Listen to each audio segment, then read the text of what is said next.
ನೋಡ್ದ ಡ್ಯಾನ್ಸ್ ಆಡ್ತೈತಿ ಇರು ಮಾಡ್ತೀನಿ. ಏನ್ ತಾತ ಏನ್ ಮಾಡ್ಲಿಕತ್ತೀರಿ? ನಾ ಏನ್ ಮಾಡ್ತಿದ್ದೀನಿ ಮರೈತಿ, ಮ್ಯೂಸಿಕ್ ಚಲೋ ಇತ್ತು, ಆಗ ಒಂದಷ್ಟು ಸ್ಟೆಪ್ ಹಾಕೋಣ ಅಂತ ಹಾಕ್ದ. ಬಾ ನೀನು ಬೇಕಿದ್ರೆ ಒಂದಷ್ಟು ಸ್ಟೆಪ್ ಹಾಕಿ ಡ್ಯಾನ್ಸ್ ಮಾಡೋಂತಿ. ನಂಗೇನ್ ಬೇರೆ ಕೆಲ್ಸ ಇಲ್ಲನ? ಹಂಗಲ್ವೇ ಅದು, ಈ ಜಾಗದಾಗ ಒಂದು ದೊಡ್ಡದು ಮ್ಯೂಸಿಕ್ ಸಿಸ್ಟಮ್ ಇಟ್ರ ಇಲ್ಲಿ ಬೇಕಾದ್ರೂ ಬಂದು ಡ್ಯಾನ್ಸ್ ಆಡ್ಬೋದು ನೋಡು, ಆಗ ನಮ್ ಬಿಸ್ನೆಸ್ಗೂ ಅನುಕೂಲ ಆಗ್ತೈತಿ. ಪರವಾಗಿಲ್ಲ ನೋಡ್ರಿ, ಇಷ್ಟು ದಿನ ಆದ್ಮೇಲೆ ಆದ್ರೂ ನಿಮ್ಗೆ ಇಂತ ಒಂದು ಚಿಂತೆ ಬಂದೈತಿ ಅಂದ್ರ ಈ ಹೋಟ್ಲು ಉದ್ಧಾರ ಆಗ್ತೈತಿ ಅಂದಂಗಾಯ್ತು. ಏನೋ ಡೀಪ್ ಆಗಿ ಡಿಸ್ಕಸ್ ಮಾಡ್ತಾ ಇದ್ದೀರಾ? ಅದೇನಿಲ್ಲ ಕಣಮಂಗ್ಯ, ತಾತಿಂಗ್ ಹೇಳ್ತಿದ್ದೆ ನೀ ಬಂದ್ರೆ ಜಾಸ್ತಿ ಮಾತಾಡ್ಬೇಡ, ತರಲೇ ಇದ್ದಿ ಅಂತ. ಯಾಕಜ್ಜಿ? ಮತ್ತಿನ್ನೇನ? ನೋಡಜ್ಜಿ, ನಮ್ ಫ್ರೆಂಡ್ಸ್ ಎಲ್ಲ ವಾಪಸ್ ಬಂದವ್ರ ಊರಿಂದ. ಏನ್ರೋ ಮಂಗ್ಯಾವ ಊರ್ಗ್ ಹೋಗಿದ್ರಂತೆ? ಹೌದಜ್ಜಿ, ಊರ್ಗ್ ಹೋಗಿದ್ವಿ. ಮದ್ವೆಗೆ ಏನಾರು ಹುಡುಗಿ ನೋಡಕ್ ಹೋಗಿದ್ರೇನ? ಇಲ್ಲಜ್ಜಿ, ಇನ್ನು ಕೆಲ್ಸನೇ ಸಿಕ್ಕಿಲ್ಲ, ಅದು ಸಿಕ್ಕಿ ಸೆಟ್ಲ್ ಆದ್ಮೇಲೆ ಮದ್ವೆ ಆಗೋದಜ್ಜಿ. ಬೇಗ ಮಾಡ್ಕೊಂಡ್ರೋ ಮಂಗ್ಯಾವ, ಇಲ್ಲಾಂದ್ರ ಹಂಗೆ ಉಳ್ದು ಹೋಗ್ತೀರಿ.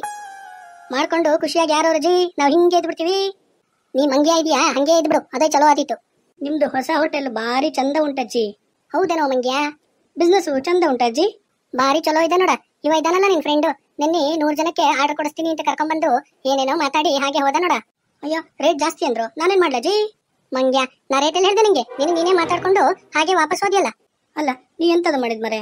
ಫೋನ್ ಮಾಡಿ ಅಜ್ಜಿಗೆ ಮೊದ್ಲೇ ಮಾತಾಡಿ ಆಮೇಲೆ ಕರ್ಕೊಂಡು ಬರ್ಬೇಕಲ್ಲ. ಸುಮ್ಮನೆ ಅಜ್ಜಿಗೆ ಮಂಡೆ ಬಿಸಿ ಮಾಡ್ತಿಯಲ್ಲ ಮರೆ ನೀನು. ಅಜ್ಜಿ ಇವ ಹಾಗೆ ನೀವು ಯೋಚಿಸ್ಬೇಡಿ, ನನ್ನ ಮದುವೆಗೆ ಇಲ್ಲೇ ನಾನು ಆರ್ಡರ್ ಕೊಡ್ತೀನಿ. ನಿನ್ ಮದುವೆ ಆಗೋವರೆಗೂ ನನ್ನ ಮೂಗಿಗೆ ತುಪ್ಪ ಹಚ್ಕೊಂಡು ಕುಂತಿರ್ಲೇನಾ? ನೋಡು ಬೇಕಿತ್ತಾ? ಅಧಿಕ ಪ್ರಸಂಗತನ ಅಂದ್ರೆ ನಿಂದಯ್ಯ. ಸರಿ, ಇವತ್ತೇನ್ ಸ್ಪೆಷಲ್ ಐತೆ ಅಜ್ಜಿ ಹೋಟೆಲ್ನಾಗ? ಏನ್ ಸ್ಪೆಷಲ್ ಇರ್ತೈತಿ?